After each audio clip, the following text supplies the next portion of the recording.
More than 20 years after reaching agreement on the need to set up guardrails to manage dispute in the South China Sea, ASEAN and China have yet to reach a deal on those very guardrails.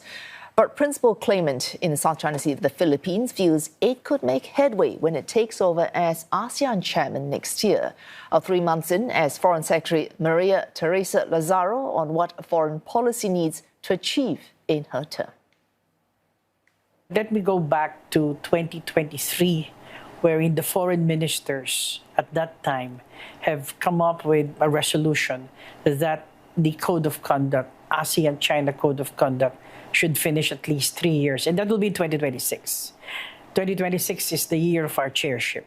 Since Malaysia took over as the chair, there had been several meetings, discussions on a level of the working group, as well as the SOM, the senior officials meeting. I understand that there's still a lot of issues to be discussed.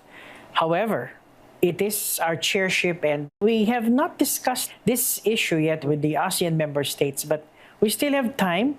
We intend to continue with the joint working group meetings, to continue and try to look in still the possibility of having this code of conduct.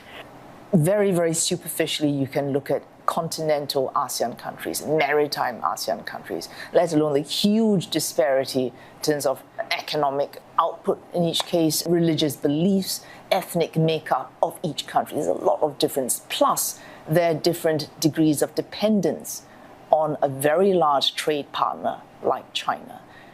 The Philippines, how can it, even through dialogue, build consensus across ASEAN? Well, that is indeed a difficult situation or question, but we have been discussing. Let's go back to even the DOC, 2002. That was a difficult one, but it was able to resolve the situation, though it is non-binding.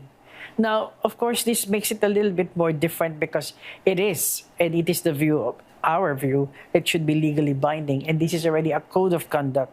So the diversity of the ASEAN member states is a fact. We have had a lot of these issues, not only with this code of conduct, but many other issues that we have. But there comes a point when we reach consensus.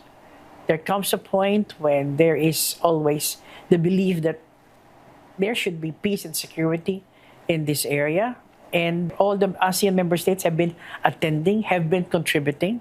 That alone is a testimonial of the fact that everybody wants to have peace and security in the South China Sea, not only the claimant states. Peace and security often comes with some cost. You have to take some kind of risk to achieve that kind of security that you might desire. The Philippines, in some areas, has been a little bit of an outlier. So, for example, you brought the 2013 case to the arbitral PCA. You got your ruling.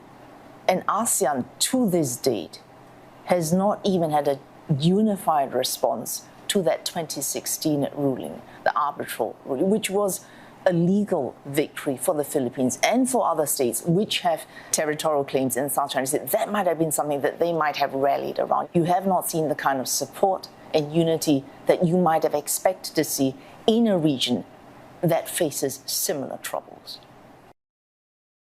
Again, this is actually being very detailed.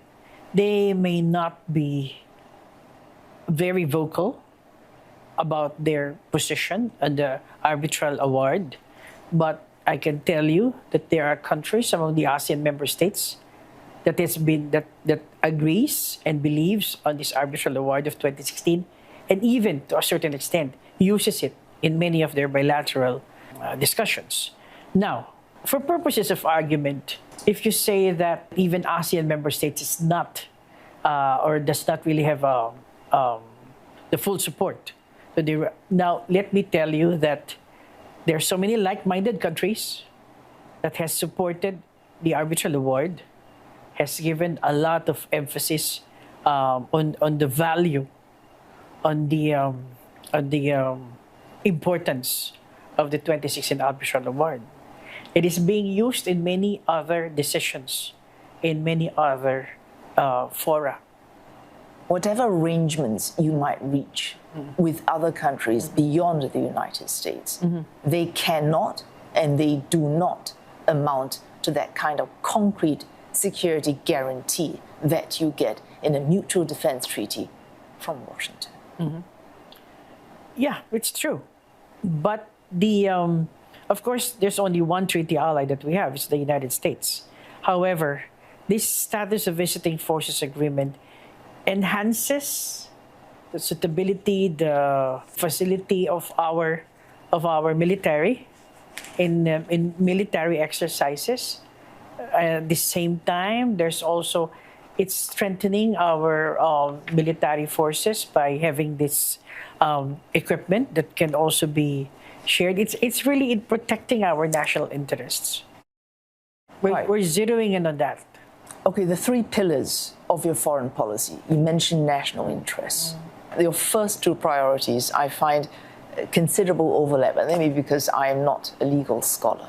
So rule of law, which ensures that countries' sovereignty is equal, whatever the size of the country, because, and that's your second point, rule of law is the great equalizer.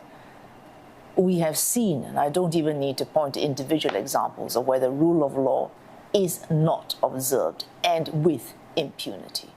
Where does the rule of law lie? What's its value if big powers do not sign up to the rule of law? We still instinctively and committed to the rule of law because that's the only thing that we have to rely on. We are of the view that there are many other fora that we can go to, and the rule of law is very much respected by many other countries, and we cannot dismiss it. It's the only one. Might doesn't make it right, but right is being responsible for doing things correctly.